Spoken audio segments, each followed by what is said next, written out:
இந்த மாதத்தில் எல்லோரும் ஆவலுடன் எதிர்பார்த்து காத்திருந்த குரு பெயர்ச்சி அப்படிங்கிறது இருக்குது. அது என்னைக்கு அப்படின்னு பார்த்தா வாக்கியப்படி கொஞ்சம் முன்னாடியே குரு பெயர்ச்சி ஆகிடுறது. திருக்கணிதப்படி ஜூன் 1 வாக்கியப்படி 26 மே. அதே போல் திருக்கணிதப்படி ஜூன் மாதம் 1 இப்போது இந்த குரு பெயர்ச்சியினால் எல்லா ராசிகளுக்குமே நிறைய நற்பலன்கள் இருக்க போகிறது. அவர்களுடைய ஜாதக கொடுப்பினைக்கு ஏற்றவாறு பலன்கள் கொஞ்சம் அதிகமாகவோ குறைத்தோ இருக்கும். இது எப்பயும் நீங்கள் சொல்கிறதானே அப்படின்னா, இந்த தடவை என்ன ஸ்பெஷல்னு கேட்டால், குரு பகவான் தன்னுடைய உச்ச வீடான கடகராசிக்குள்ளே போகிறார். கடகம்ங்கிறது பொதுவாக நம்ம சொல்கிறது 4ஆம் பாவம், காலபுருஷனுடைய 4ஆம் இடமாக சொல்லப்படுவது மாத்ருஸ்தானம்னு சொல்லுவோம். அதுக்கு சந்திரன் தான் அதிபதி கடகராசிக்கு. அந்த இடத்து மேலே போகிறதுனால எல்லோருக்கும், சாதாரண ஜனங்களுக்கு, 4ங்கிறது நம்மளுடைய வீடு. பொதுவாக லக்னத்துக்கு 4ஆம் இடம்னு சொல்கிறது நம்மளுடைய வீடு. அது மாதிரி எல்லாருக்கும் ஹோம் எது? நம்ம நாடு இல்லையா? ஸோ நம்ம எல்லாருமே, பொது ஜனங்கள் எல்லாருக்குமே நிறைய நற்பலன்களை கொடுக்க போகிறதா தான் அவருடைய பயிற்சியானது அமையப்போகிறது. நம்ம பின்னாடி குரு பயிற்சிக்கான தனித்தனி பொது பலன்கள் என்ன, ஒரு ராசிக்கும் உண்டான தனி பலன்கள் என்ன அப்படிங்கிறத விரிவாக பார்க்கலாம். அதற்கு முன்னால் இப்போ இந்த மாதத்தில் கிரகங்களினுடைய பெயர்ச்சி என்னெல்லாம் இருக்குது அப்படின்னு பார்த்தா, ஃபஸ்ட்டு குரு பெயர்ச்சி. அடுத்ததாக மே மாதம் 29 புத பகவான் மிதுனத்துக்குள்ளே போகிறார். இப்போது குரு கடகராசிக்குள்ளே பயிற்சி ஆகிற கொஞ்ச நாட்களிலேயே சுக்கிர பகவானும் கடகராசிக்குள்ளே போயிடுவார். அது ஜூன் மாதம் 8 போகிறார். ஸோ அந்த கடகராசிக்குள்ளே இந்த மாதத்தினுடைய இறுதி அந்த ஒரு 10-12 நாட்களில் குரு சுக்கிரன் 2 பேருமே இருப்பாங்க. ஸோ கிரகநிலைன்னு நம்ம பார்த்தோம்னா, மேஷத்தில் செவ்வாய் பகவான் இருக்கார். ரிஷபத்தில் சூரியன், புதன் பெயர்ச்சியாகி மிதுனத்துக்கு போயிடுவார். அதுக்கப்புறமா மிதுன ராசியில் ஏற்கனவே குரு சுக்கிரன் இருக்காங்க. குரு பெயர்ச்சிக்கு பின்பாக கடகராசிக்குள்ள குரு பகவானும் பின்பு சுக்கிர பகவானும், அடுத்ததாக சிம்ம ராசியில் கேது, கும்பராசியில் ராகு, மீன ராசிக்குள்ளே சனி பகவானும் சஞ்சாரம் இந்த மாதம். சரி, இப்போ மேஷ ராசிக்கு என்ன பலன்கள் அப்படின்னு பார்க்கலாம். மேஷராசிக்காரர்களுக்கு ஒன் லைனில் சொல்லணும்னா, பழையன கழிதலும் புதியன புகுதலும் அப்படின்னு சொல்லுவேன் நான். ஏன்னா, ஒரு பழைய வீடை விற்று ஒரு புது இடம் வாங்கி வீடு கட்டுற வேலையை ஆரம்பிக்கிறது, இல்லை ஒரு புது வீடாகவே வாங்குறது, ஒரு ப்ராப்பர்ட்டி அடுக்குமாடி கட்டிடமாக இருக்கிறதுக்கு வாய்ப்புகள் இருக்குது, அப்பார்ட்மெண்ட்டில் வாங்குறதுக்கு வாய்ப்புகள் இருக்குது. அடுத்ததாக ஒரு பழைய வாகனத்தை கொடுத்துட்டு புது வாகனம் வாங்க போகிறேன். இந்த எல்லா வேலைகளையுமே நீங்கள் இந்த வைகாசி மாதத்தில் அழகாக பண்ணலாம். இந்த சித்திரை பிறந்ததுலேருந்தே நிறைய கேல்குலேஷன் போட்டு இதை பண்ணலாமா அதை பண்ணலாமான்னு சொல்லிட்டு அந்த பக்கெட் லிஸ்ட்டில் வச்சுட்டு இருந்த விஷயங்கள் எல்லாமே ஒன்று ஒன்றா நீங்கள் செய்ய முடியும். ஏன்னா உங்களுடைய ராசி அதிபதின்னு சொல்லக்கூடிய செவ்வாய் பகவான் ரொம்ப அருமையான ஒரு ஸ்தானத்தில் இருக்கார்.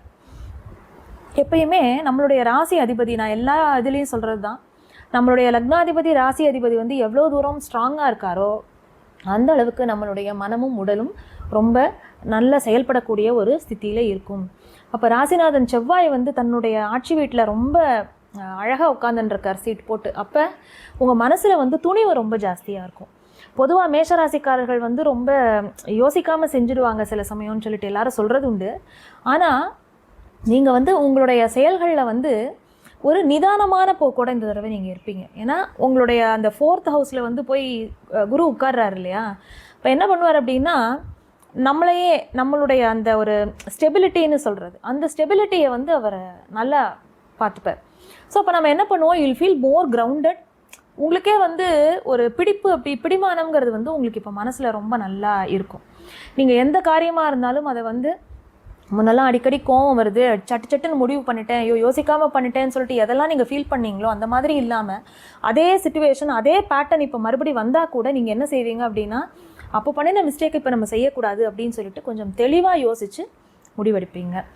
அடுத்ததாக உங்களுக்கு கேது பகவான் 5ஆம் இடத்துல இருந்து குழந்தைகள் வகையில் நிறைய மனக்கவலையெல்லாம் கொடுத்தார். அதெல்லாம் இல்லைன்னு சொல்லலை. அந்த விஷயங்கள் எல்லாமே, குழந்தைகளுடைய முன்னேற்றம், அவர்களுக்கு ஒரு நல்ல விஷயம் நடக்கிறது, அது எல்லாம் ரொம்ப ஒரு பாசிட்டிவாக இருக்கும் உங்களுக்கு.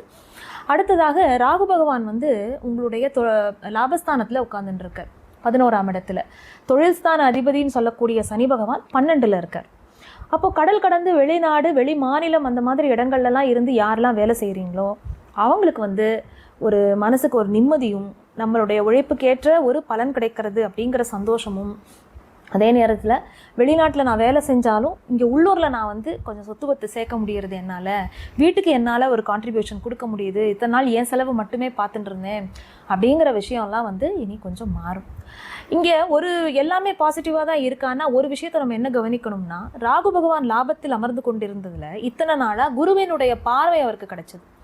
உங்களுக்கு வந்து 9ஆம் இடத்திற்கு உண்டான குரு பகவான் தான் உங்களுக்கு எல்லா அதிர்ஷ்டங்களையும் பூர்வீக ஆசிகளையும் கொடுக்க போகிறவர். அவர் வந்து 3லேருந்து நேராக அந்த 9ஆம் இடத்தை பார்த்துட்டு இருந்தவர் இப்போ 4ல் போய் உட்காந்துருக்கார். அது ஒரு வகையில் 9ஆம் இடத்திற்கு அவருடைய பார்வை இல்லை, ராகுவையும் அவர் பார்க்கல அப்படின்னாலுமே அதனால ஒன்றும் பெரிய குறைபாடுகள் வந்து விடாது.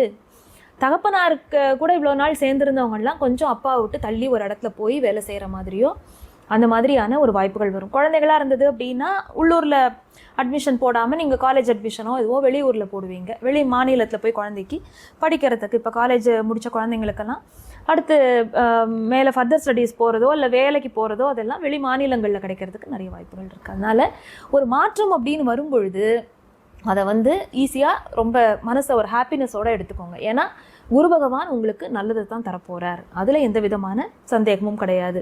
12ஆம் இடத்தை அவருடைய பார்வை வந்து நல்லா வலுவேற்றும் பொழுது, அதுக்கு தான் சொன்னேன், ஒரு சேஞ்ச் வரும்பொழுது அதை அக்செப்ட் பண்ணிக்கோங்க. ஒரு வேலை எனக்கு வந்து வெளியில் தான் கிடைக்கிறது, இப்போ ஒர்க் ஃப்ரம் ஹோமே கிடைக்கிறது, ஹைப்ரிட்டாக இருக்குது, இல்லை அதே நேரத்தில் வெளியிலேயே போகிற மாதிரி இருக்குன்னா வெளியில் போகிற ஆப்ஷனை சூஸ் பண்ணிக்கோங்க. வீட்டிலே உட்காந்து அந்த கம்ஃபர்ட் ஜோனுக்குள்ளே இருக்கலாம் அப்படின்னு ட்ரை பண்ணாதீங்க. அதே மாதிரி இத்தனை வருஷமாக இந்த ஊர்லேயே இருந்துட்டேன், எனக்கு ரொம்ப நல்லா செட் ஆகிடுச்சு, இங்கேருந்து மாறணுமான்னு நினைக்கிறேன் அப்படின்னு யோசிக்காமல் அது உங்களுக்கு ஒரு பெட்டர்மெண்ட்டுக்கு உண்டான ஒரு ஆப்ஷன் தான் அப்படின்னு சொல்லிட்டு நீங்கள் போங்க. இந்த ஒரு வருஷம் வந்து உங்களுக்கு ரொம்ப வெளியூர் வெளி மாநிலம் அந்த மாதிரிலாம் போய் நீங்கள் ஒரு சேஞ்ச் இருக்கிற இடத்த விட்டு ஒரு மாற்றம்னு வருது எல்லாமே ரொம்ப பாசிட்டிவாக இருக்க போகிறது. அதற்கு இந்த மாதம் உங்களுக்கு வந்து ஒரு அஸ்திவாரம் போடக்கூடியதாக அமையும். மற்றபடி அப்பாவுக்கு ஏதாவது ஒரு ஹெல்த் இஷ்யூஸ் இருக்குது அப்படின்னா அதில் ஸ்டார்டிங்லே அவருடைய ஏஜுக்கு தகுந்த மாதிரி ஸ்டார்டிங்லேயே அது என்னன்னு ஒரு இது பார்த்துக்கோங்க. மற்றபடி நல்லாயிருக்கும். அப்பா அம்மா 2 பேரோட ஆரோக்கியமும் நல்லாயிருக்கும், அவங்களோட மனதும் ரொம்ப சந்தோஷமாக இருக்கும். அவங்களுடைய நிலைமை அப்படிங்கிறது உங்களுக்கு திருப்தி தரக்கூடியதாக இருக்கும். தாயாருடைய சுகத்தில் மட்டும் கொஞ்சம், இப்போ அம்மாவுக்கு வந்து அவங்க ஒரு இடத்துல இருக்காங்க அப்படின்னா அவங்களுக்கு ஒரு ட்ராவல் வர மாதிரியோ ஒரு இடம் மாறி அவங்க உட்கார்ற மாதிரியோ அந்த மாதிரி சில சேஞ்சஸ் வந்தால் அதை நன்மைக்குன்னு எடுத்துக்கோங்க. மற்றபடி ரொம்ப நல்லா இருக்குது. வேறு வந்து குடும்பத்தினுடைய அடிப்படை தேவைகள் என்ன அதெல்லாம் ஒன்று ஒன்றா பார்த்து நீங்கள் அழகாக அதை பூர்த்தி பண்ணுவீங்க. அதனால் உங்களுக்கும் மனசு கொஞ்சம் திருப்தி ஆகும். அடுத்தது வந்து சுக்கிர பகவானுடைய பிளேஸ்மெண்ட் வந்து ரொம்ப நல்லா இருக்குது. உங்களுக்கு வந்து அவர் தனஸ்தானத்திற்கு உண்டானவர், அதே போல் களத்திரத்தையும் குறிக்கக்கூடியவர். உங்களுடைய நட்புகள், உங்களுடைய பார்ட்னர்ஸு, இவங்களெல்லாம் சொல்லக்கூடியவர் சுக்கிர பகவான். ஸோ அவர் வந்து 4ஆம் இடத்துல போய் உட்காரும் பொழுது அதுவுமே நல்ல பலன்களை தான் கொடுக்கும். அதில் எந்த விதமான இதுவும் கிடையாது. அதாவது 2 சுப கிரகங்கள், 2 ஒளி கிரகங்கள், அப்படியே 2 அழகான ஜொலிக்கக்கூடிய விஷயம் வந்து 4th ஹவுஸில் உட்காந்துருக்கு உங்களுடைய சுகஸ்தானத்தில். அப்போ நம்ம வந்து ஒன்றும் பலனை பெருசாக சொல்ல வேண்டியதில்லை, ரொம்பவே நல்லாயிருக்கும், கவலையே பட வேண்டாம். செவ்வாய் பகவானும் வந்து குருவை பார்க்குறார், தன்னுடைய 4ஆம் பார்வையை ராசியில் உட்காந்துண்டு. செவ்வாய்க்கு வந்து அவருடைய 4ஆம் பார்வையை பார்க்குறார், 7 பார்க்குறார், 8ஐயும் பார்க்குறார். அதனால் பொதுவாக மேஷ விருச்சிக ராசிக்காரர்கள் எப்பயுமே என்ன பண்ணணும்னா, உங்களுடைய ராசிநாதன் எப்போல்லாம் நல்ல பலத்தோடு இருக்காரோ அப்போ உங்களுக்கு வந்து ஒரு ப்ளஸ்ஸும் இருக்கும் ஒரு மைனஸும் இருக்கும். பொஸ்குன்னு கோவம் வரும் நல்லா மூக்குக்கு மேலே. அதுவும் போன மாதம் அந்த இப்போ 2-3 இதுக்கு முன்னாடிலாம் நல்லாவே கோவம் வரும் உங்களுக்கு. வைகாசி பிறந்து கொஞ்சம் தேவலாங்கிற மாதிரி இருக்கும். ஏன்னா சூரியனும் செவ்வாயோடு இருக்கும்போது எப்படி இருக்கும், நமக்கு 2 நெருப்புக்கோள்கள் வந்து ராசிக்குள்ளே உட்காந்துருந்தது அப்படின்னா அப்போ நம்ம வந்து மண்டையில் தான் அந்த கொதிப்பு ஃபுல்லாக ஏறும். யாராவது மாட்டினாங்கன்னா அவங்க தொலைஞ்சாங்கங்கிற லெவலுக்கு தான் நீங்கள் சண்டை போட்டிருப்பீங்க. மேஷம் ருச்சிகம் 2மே இவங்ககிட்ட ஏன்டா நம்ம வச்சுட்டோம் வாயை கொடுத்தோன்னு எல்லாரும் ஃபீல் பண்ணியிருப்பாங்க. நியாயமானதாக இருக்கும், ஆனால் அவங்களுக்கு அவ்வளோ கோவம் வந்திருக்கும். இப்போ வந்து சூரிய பகவான் 2ஆம் இடத்துக்கு போயிடுறார். ஆனாலும் வாக்கு கவனம், பேசுகிற வார்த்தைகளில் ஏதாவது ஒன்று பேசுனீங்கன்னா அது சண்டையாக போய் முடிஞ்சிடாமல் நீங்கள் பார்த்துக்கணும். ஏன்னா உங்களுடைய 6ஆம் இடத்திற்கு உண்டானவர் புதனாகிறார், 3, 6க்கு உண்டானவர் புதனாகிறார். அதே போல் அவரும் சூரியனோட சேர்ந்து வாக்குஸ்தானத்தில் வந்து உட்கார்ந்துருக்கார். அதனால் கொஞ்சம் கேர்ஃபுல்லாக இருங்க. அதே போல் சகோதர வழியிலையும் பேசும் பொழுதோ அவர்களுக்கு உபகாரமாக நீங்கள் எதுவும் செய்வீங்க, ஆனால் செஞ்சதை வந்து சொல்லி காமிக்காதீங்க, அதில் வந்து கொஞ்சம் கவனமாக இருங்க. அடுத்தது கேத்து பகவான் 5ல் இருக்கார். குழந்தைகளோட வகையில் சின்ன சின்ன மனக்குறைகள் இருக்கும். சில பேருக்கு வந்து இன்னும் புத்திர பிராப்திக்காக எதிர்பார்த்துட்டு இருக்கிறவங்க கவலையே பட வேண்டாம். 2026 இறுதியில் உங்களுக்கு அதற்குண்டான பிராப்தங்கள் உண்டு. அடுத்ததாக எல்லாம் சொல்லிட்டோம், நம்ம 12ஆம் இடமும் சொல்லிட்டோம். ஸோ பொதுவாக இந்த மாதம் வந்து மேஷராசிக்காரர்களுக்கு ரொம்ப ரொம்ப அற்புதமான மாதமாக இருக்குது. உங்களுக்கு வரக்கூடிய வாய்ப்புகளை பயன்படுத்திக்கோங்க.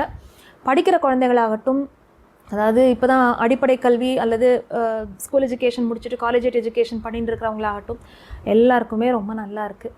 அதனால் படிப்பு அது எல்லாமே நல்லபடியாக விருத்தியாகும். ஸோ இந்த மேஷராசிக்காரர்களுக்கு இந்த வைகாசி மாதமானது பல நற்பலன்களை தர காத்திருக்கின்றது. எந்த தெய்வத்தை கும்பிடணும் அப்படின்னு கேட்டால் நரசிம்மரை பிடிச்சிக்கோங்க. லக்ஷ்மி நரசிம்மர் பக்கத்தில் இருந்தாருன்னா போய் பாருங்கள். அதே போல் சக்கரத்தாழ்வாருக்கும் வந்து வெள்ளிக்கிழமைகளில் போய் நெய் தீபம் வச்சுட்டு ஏற்றிட்டு வாங்க.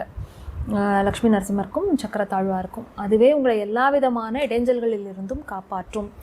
நிறைய அலைச்சல் இருக்குது அப்படின்னாலுமே வந்து ரொம்ப அடுத்தடுத்து ஹெக்டிக்காக எடுத்துக்க வேண்டியிருக்கு, கொஞ்சம் எனக்கு டயர்டாக ஆறுது அப்படிங்கிற மாதிரிலாம் இந்த மாதம் கம்ப்ளைண்ட்ஸ் வரும். இவரை வேண்டின்னு இருந்தீங்க அப்படின்னா நல்லா உடம்புலையும் மனசுலையும் நல்ல ஒரு பலத்தை கொடுப்பார். மேஷராசிக்காரர்களுக்கு ரொம்ப அற்புதமான மாதமாக இருக்கிறது.